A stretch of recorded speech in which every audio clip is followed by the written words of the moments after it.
brought to you by WikiVD Documentaries. Radiohead. Radiohead are an English rock band from Abingdon, Oxfordshire, formed in 1985. The band consists of Thom Yorke, Jonny Greenwood, Ed O'Brien, Colin Greenwood, and Phil Selway. They have worked with producer Nigel Godrich and cover artist Stanley Donwood since 1994. After signing to EMI in 1991, Radiohead released their debut singles Charles Creep. In 1992, it became a worldwide hit after the release of their debut album, Pablo Honey. Their popularity and critical standing rose in the United Kingdom with the release of their second album, The Bends. Radiohead's third album, OK Computer, propelled them to international fame, noted for its complex production and themes of modern alienation. It is often acclaimed as a landmark record of the 1990s, and one of the best albums in popular music. The group's next albums, Kid A and Amnesiac, recorded simultaneously, marked a dramatic change in style, incorporating influences from experimental electronic music, 20th-century classical music, krautrock, and jazz. Despite initially dividing listeners, Kid A was later named the best album of the decade by Rolling Stone, Pitchfork and The Times. Radiohead's sixth album, Hail to the Thief, mixed rock and electronic music with lyrics inspired by the War on Terror, and was the band's final album for EMI. Their subsequent releases have pioneered alternative release platforms such as Pay What You Want and BitTorrent. Radiohead self-released their seventh album, In Rainbows, as a download, for which customers could set their own price, to critical and chart success. Their eighth album, The King of Limbs, an exploration of rhythm, was developed using extensive looping and sampling. Their ninth album, A Moon-Shaped Pool, prominently featured Jonny Greenwood's orchestral arrangements. Radiohead have sold more than 30 million albums worldwide. Their work places highly in both listener polls and critics' lists of the best music of the 1990s and 2000s. In 2005, they were ranked 73rd in Rolling Stone's list of the greatest artists of all time. Jonny Greenwood and O'Brien were both included in Rolling Stone's list of greatest guitarists, and Yorke in the list of greatest singers. In 2009, Rolling Stone readers voted the group the second best artist of the 2000s. 1985-1992, Formation and First Years. The members of Radiohead met while attending Abingdon School, an independent school for boys in Abingdon, Oxfordshire. Guitarist and singer Thom Yorke and bassist Colin Greenwood were in the same year, guitarist Ed O'Brien and drummer Phil Selway the year above, and multi-instrumentalist Jonny Greenwood, brother of Colin, 2 years below. In 1985, they formed on a Friday, the name referring to the band's usual rehearsal day in the school's music room. Jonny was the last to join, first on harmonica and then keyboards, but soon became the lead guitarist. He had previously been in another band, Illiterate Hands, with musician Nigel Powell and Yorke's brother Andy Yorke. According to Colin, the band members picked their respective instruments because they wanted to play music together, rather than through an interest in the particular instrument. It was more of a collective angle, and if you could contribute by having someone else play your instrument, then that was really cool. At one point, On a Friday featured a saxophone section. The band disliked the school's strict atmosphere. The headmaster once charged the band for using a rehearsal room on a Sunday, and found solace in the school's music department. They credited the music teacher for introducing them to jazz, film scores, post-war avant-garde music, and 20th-century classical music. Oxfordshire and the Thames Valley had an active independent music scene in the late 1980s, but it centered on shoegazing bands such as Ride and Slowdive. Although all but Jonny had left Abingdon by 1987 to attend university, On a Friday continued to rehearse on weekends and holidays. At the University of Exeter, Yorke played with the band Headless Chickens, performing songs including future Radiohead material, and met artist Stanley Donwood, who would later create artwork for the band. In 1991, On a Friday regrouped, sharing a house on the corner of Magdalen Road and Ridgefield Road, Oxford. As On a Friday continued to perform in Oxford, including more performances at the Jericho Tavern, record labels and producers became interested. Chris Hufford, Slowdive's producer and co-owner of Oxford's Courtyard Studios, attended an early On a Friday concert at the Jericho Tavern. Impressed, he and his partner Bryce Edge produced a demo tape and became On a Friday's managers. They remain Radiohead's managers today. In late 1991, after a chance meeting between Colin and A&R representative Keith Wozencroft at Our Price, the record shop where Colin worked, On a Friday band signed a 6-album recording contract with EMI. At the label's request, the band changed their name. Radiohead was taken from the song Radiohead on the Talking Heads album True Stories. 1992, 1994, Creep, Pablo Honey, and early success. Radiohead recorded their debut release, The Drill EP, with Chris Hufford and Bryce Edge at Courtyard Studios. Released in May 1992, its chart performance was poor. The band enlisted Paul Caldery and Sean Slade, who had worked with US indie bands Pixies and Dinosaur Jr. to produce their debut album, recorded quickly in an Oxford studio in 1992. With the release of the Creep single later that year, Radiohead began to receive attention in the British music press, not all of it favourable. NME described them as a lily-livered excuse for a rock band, and Creep was blacklisted by BBC Radio 1 because it was deemed too depressing. Radiohead released their debut album, Pablo Honey, in February 1993. It stalled at number 22 in the UK charts, as Creep and its follow-up singles, Anyone Can Play Guitar and Stop Whispering, failed to become hits. Pop Is Dead, a non-album single, also sold poorly.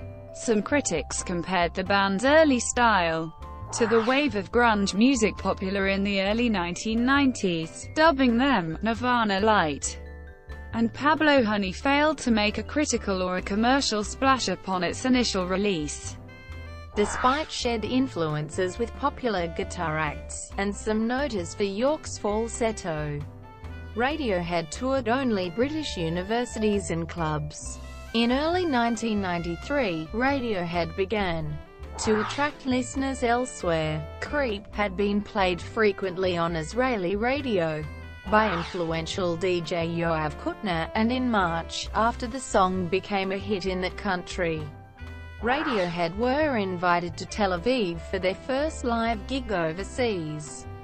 Around the same time, the San Francisco alternative radio station KITS added Creep to its playlist.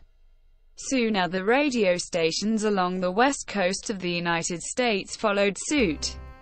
By the time Radiohead began their first North American tour in June 1993, the music video for Creep was in heavy rotation on MTV. The song rose to number 2 on the US Modern Rock chart, entered the lower reaches of the Top 40 Pop chart, and hit number 7 in the UK Singles chart. When EMI re-released it in the UK in September, unexpected attention for the single in America prompted EMI to improvise new promotional plans, and the band shuttled back and forth between continents, playing more than 150 concerts in 1993. Radiohead nearly broke up due to the pressure of sudden success as the Pablo Honey supporting tour extended into its second year. The band members described the tour as difficult to adjust to, saying that towards its end they were still playing the same songs that they had recorded 2 years previously. Like being held in a time warp, when they were eager to work on new songs. 1994-1995, The Bends, critical recognition and growing fan base. Radiohead began work on their second album in 1994, hiring veteran Abbey Road Studios producer John Leckie. Tensions were high, with mounting expectations to deliver a follow-up to match the success of Creep. Recording felt unnatural in the studio, with the band having over-rehearsed the material. Seeking a change of scenery, they toured the Far East, Australasia and Mexico, and found greater confidence performing their new music live. However, troubled by the fame he had achieved, Yorke became disillusioned with being at the sharp end of the sexy, sassy, MTV eye candy lifestyle. He felt he was helping to sell to the world. My Iron Lung, an EP and single released late in 1994, was Radiohead's reaction, marking a transition towards the greater depth they aimed for on their second album. It was their first time working with their future producer Nigel Godrich, then working under Leckie as an audio engineer. It was also Radiohead's first collaboration with artist Stanley Donwood, who has produced all of their artwork since. Promoted through alternative radio stations, My Iron Lungs sales were better than expected, and suggested for the first time that the band had found a loyal fan base, and were not one-hit wonders. Having introduced more new songs on tour, Radiohead finished recording their second album by year's end, and released The Bends in March 1995. The album was driven by dense riffs and ethereal atmospheres from the band's 3 guitarists, with greater use of keyboards than their debut. It received stronger reviews for its songwriting and performances. While Radiohead were seen as outsiders to the Britpop scene that dominated media attention at the time, they were finally successful in their home country with The Bends, as singles Fake Plastic Trees, High and Dry, Just, and Street Spirit made their way to UK chart success. The latter song placed Radiohead in the top 5 for the first time. In 1995, Radiohead again toured North America and Europe, this time in support of REM, one of their formative influences and at the time one of the biggest rock bands in the world. The buzz generated by such famous fans as REM singer Michael Stipe, along with the distinctive music videos for Just and Street Spirit, helped to sustain Radiohead's popularity outside the UK. High and Dry became a modest hit, but Radiohead's growing fan base was insufficient to repeat the worldwide success of Creep. The Bends peaked at 88 on the US album charts, which remains Radiohead's lowest showing there. Nonetheless, Radiohead were satisfied with the album's reception. Jonny Greenwood later said, "I think the turning point for us came about 9 or 12 months after The Bends was released, and it started appearing in people's best-of polls for the end of the year. That's when it started to feel like we made the right choice about being a band." In later years, The Bends appeared in many publications' lists of the best albums of all time, including Rolling Stone's 2012 edition of the 500 Greatest Albums of All Time at 11. 1995, 1998, OK Computer and critical acclaim. By late 1995, Radiohead had already recorded one song that would appear on the next record.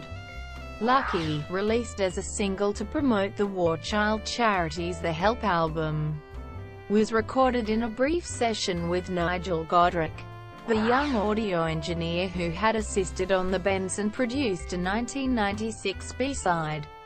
Talk show host. The band decided to self-produce the next album with Godrich's assistance, and began work in early 1996.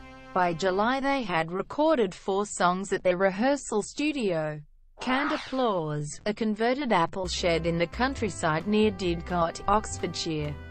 In August 1996, Radiohead toured as the opening act for Alanis Morissette. They resumed recording, not at a traditional music studio, but instead at St Catherine's Court, a 15th-century mansion near Bath. The sessions were relaxed, with the band playing at all hours of the day, recording songs in different rooms, and listening to the Beatles, DJ Shadow, Ennio Morricone and Miles Davis for inspiration. Radiohead released their third album, OK Computer, in June 1997. The album found the band experimenting with song structures and incorporating ambient, avant-garde and electronic influences, prompting Rolling Stone to call the album a stunning art rock tour de force. Radiohead denied being part of the progressive rock genre, but critics in the mid-90s began to compare the work to Pink Floyd, a band whose early 1970s work influenced Greenwood's guitar parts at the time. Some compared OK Computer thematically to Floyd's bestseller The Dark Side of the Moon, although Yorke said the album's lyrics had been inspired by observing the speed of the world in the 1990s. Yorke's lyrics, embodying different characters, had expressed what one magazine called "end of the millennium blues," in contrast to the more personal songs of the Bends. According to journalist Alex Ross, the band had become the poster boys for a certain kind of knowing alienation, as the Talking Heads and R.E.M. had been before. OK Computer met with critical acclaim. Yorke said he was amazed it got the reaction it did. None of us fucking knew anymore whether it was good or bad. What really blew my head off was the fact that people got all the things, all the textures, and the sounds and the atmospheres we were trying to create. OK Computer was the band's first #1 UK chart debut, propelling them to commercial success around the world. Despite peaking at number 21 in the US charts, the album eventually met with mainstream recognition there, receiving the first Grammy Awards recognition of the band's career, a win for Best Alternative Album, and a nomination for Album of the Year. Paranoid Android, Karma Police and No Surprises were released as singles from the album, of which Karma Police was most successful internationally. In the same year, Radiohead became one of the first bands in the world to have a website, and developed a devoted online following. Within a few years, there were dozens of fan sites devoted to the band. OK Computer went on to become a staple of Best of British album lists. The release of OK Computer was followed by the year-long Against Demons World Tour, including Radiohead's first headline Glastonbury Festival performance in 1997. Grant G., the director of the No Surprises video, filmed the band on tour for the 1999 documentary Meeting People is Easy. The film portrays the band's disaffection with the music industry and press, showing their burnout over the course of the tour. 1998-2002, Kid A, Amnesiac and Change in Sound. Radiohead were largely inactive following the 1997-1998 tour after its end. Their only public performance in 1998 was at an Amnesty International concert in Paris. Yorke later said that during that period the band came close to splitting up, and that he had developed severe depression. In early 1999, Radiohead began work on a follow-up to OK Computer, although the album's success meant there was no longer any pressure or a deadline from the record label. Tension during this period was high. Band members all had different visions for Radiohead's future, and Yorke experienced writer's block, influencing him toward a more abstract, fragmented form of songwriting. Radiohead secluded themselves with producer Nigel Godrich in studios in Paris, Copenhagen, and Gloucester, and in the newly completed studio in Oxford. Eventually, all the members agreed on a new musical direction, redefining their instrumental roles. After nearly 18 months, Radiohead's recording sessions were completed in April 2000. In October 2000, Radiohead released their fourth album, Kid A, the first of two albums from these recording sessions. A departure from OK Computer, Kid A featured a minimalist and textured style with more diverse instrumentation, including the on-smarter not programmed electronic beats, strings, and jazz horns. It debuted at #1 in many countries, including the US, where its debut atop the Billboard chart marked a first for the band, and the first US #1 album by any UK act since the Spice Girls in 1996.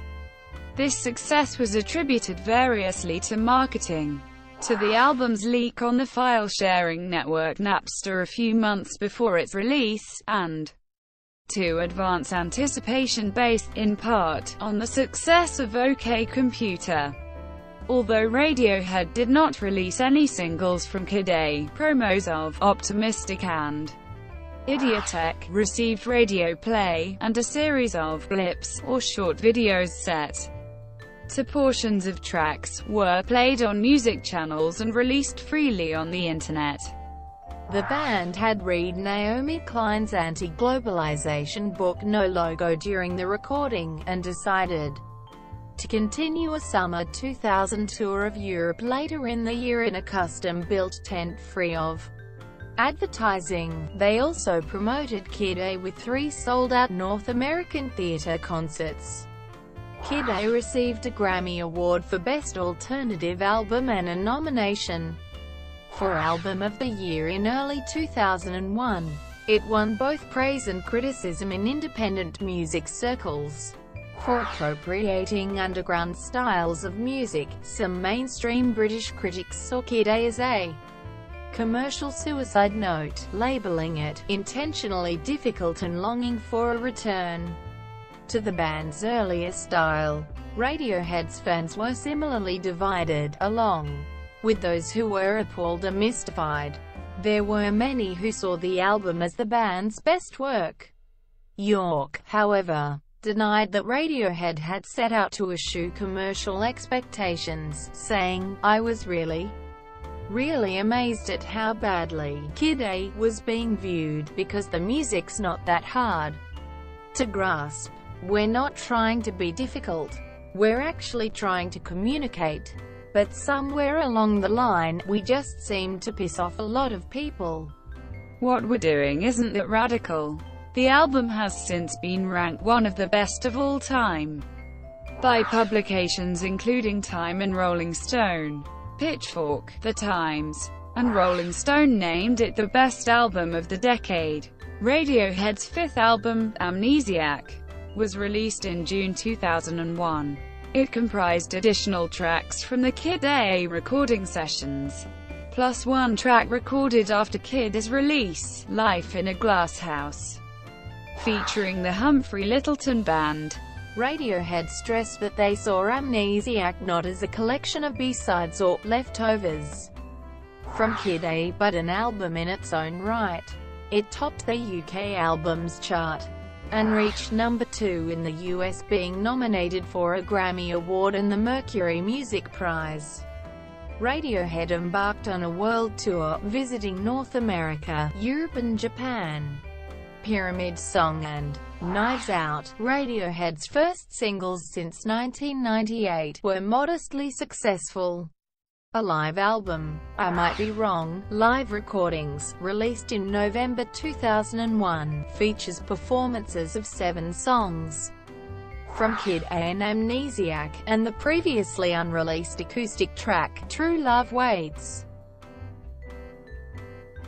2002-2004, Hail to the Thief and Departure from Emmy. In July and August 2002, Radiohead toured Portugal and Spain, playing a number of new songs. They recorded the new material in 2 weeks in a Los Angeles studio with Godrich, adding several tracks later in Oxford, where they continued their work into the next year. The band described the recording process as relaxed, in contrast to the tense sessions for Kid A and Amnesiac. Radiohead's 6th album, Hail to the Thief, was released in June 2003. Combining guitar rock with electronic music. Its lyrics were influenced by what Yorke called the general sense of ignorance and intolerance and panic and stupidity following the 2000 election of U.S. President George W. Bush. The album debuted at number 1 in the UK and number 3 on the Billboard chart, and was eventually certified platinum in the UK and gold in the US. The singles, There There, Go to Sleep and 2+2 achieved heavy circulation on modern rock radio. At the 2003 Grammy Awards, Radiohead were again nominated for Best Alternative Album, and producer Godrich and engineer Daryl Thorpe received the Grammy Award for Best Engineered Album. In May 2003, Radiohead embarked on a world tour and headlined Glastonbury Festival for the second time. The tour finished in May 2004 with a performance at the Coachella Festival in California. A compilation of Hail to the Thief B-sides, remixes and live performances, Com Lag, was released in April 2004. Radiohead's 6-album record contract with EMI ended with the release of Hail to the Thief. In 2005, Yorke told Time, "I like the people at our record company, but the time is at hand when you have to ask why anyone needs one. And, yes, it probably would give us some perverse pleasure to say, fuck you, to this decaying business model." In 2006, the New York Times described Radiohead as by far the world's most popular unsigned band. 2004-2009, solo work, In Rainbows and Pay What You Want. Following the Hail to the Thief tour, Radiohead went on hiatus to spend time with their families and work on side projects. Jonny Greenwood composed soundtracks for the films Body Song and There Will Be Blood. The latter was the first of several collaborations between Greenwood and director Paul Thomas Anderson. In July 2006, Yorke released his debut solo album, The Eraser, comprising mainly electronic music. He told Pitchfork, "I've been in the band since we left school, and never dared do anything on my own. It was like, man, I've got to find out what it feels like, you know." Radiohead began work on their 7th album in February 2005 with no record label. In an effort to get out of the comfort zone, they decided against involving producer Godrich, with whom they had recorded 5 albums, and hired producer Spike Stent. The collaboration with Stent was unsuccessful and ended in April 2006. In September 2005, Radiohead contributed I Want None of This, a piano dirge, for the War Child charity album Help, A Day in the Life. The album was sold online, with I Want None of This, the most downloaded track. though it was not released as a single. In late 2006, after touring Europe and North America with new material, the band resumed work with Godrich in London, Oxford and rural Somerset, England. Work was finished in June 2007, and the recordings were mastered the following month. Radiohead's seventh album, In Rainbows, was released through the band's website in October 2007 as a download for any amount users wanted, including £0, a landmark use of the Pay What You Want model for music sales. The Pay What You Want release, the first for a major act, made headlines worldwide and sparked debate about the implications for the music industry. According to Mojo, the release was hailed as a revolution in the way major bands sell their music, and the media's reaction was almost overwhelmingly positive. Time called it easily the most important release in the recent history of the music business. The release drew criticism from musicians including Lily Allen and Kim Gordon, who felt the release undercut less successful acts. 1.2 million downloads were reportedly sold by the day of release, but the band's management did not release official sales figures, claiming that the internet-only distribution was intended to boost later retail sales. Colin Greenwood explained the internet release as a way of avoiding the regulated playlists and straightened formats of radio and TV, ensuring fans around the world could all experience the music at the same time, and preventing leaks in advance of a physical release. O'Brien said the self-release strategy sold fewer records, but made more money for the band as there was no middleman. A special discbox edition of In Rainbows, containing the record on vinyl, a hardcover book of artwork, and a second CD of extra songs, was also sold from Radiohead's website and shipped in late 2007.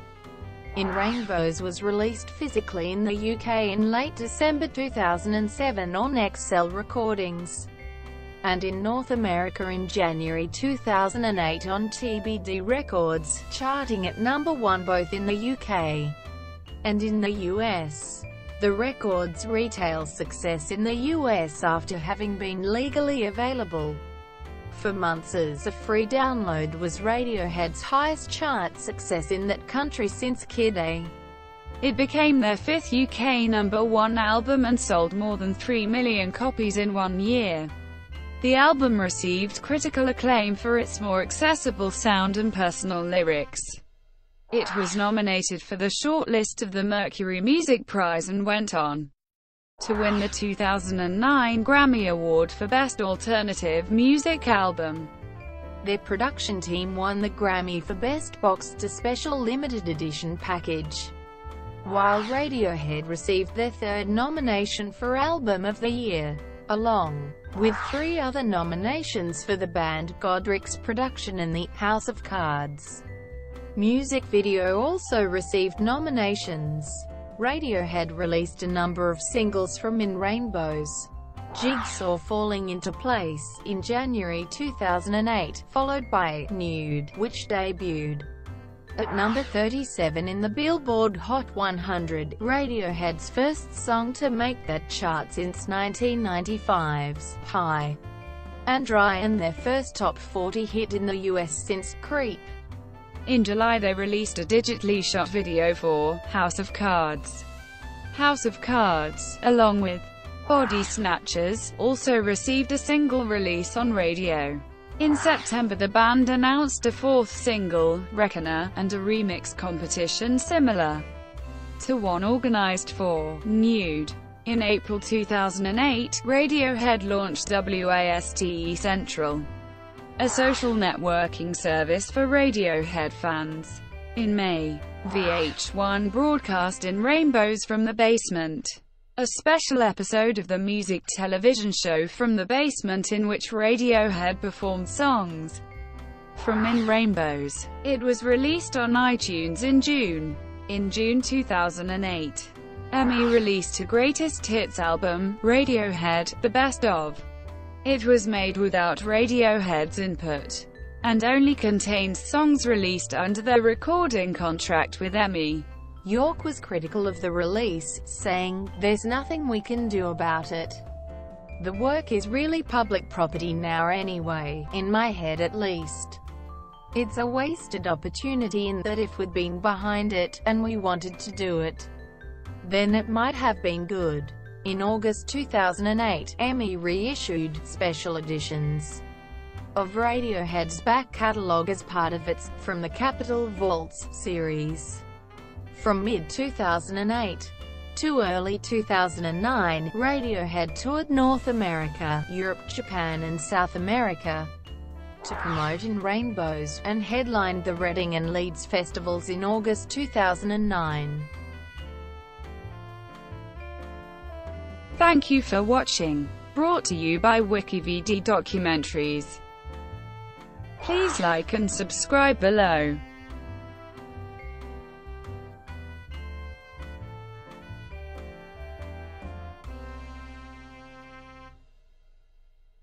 Please like and subscribe below.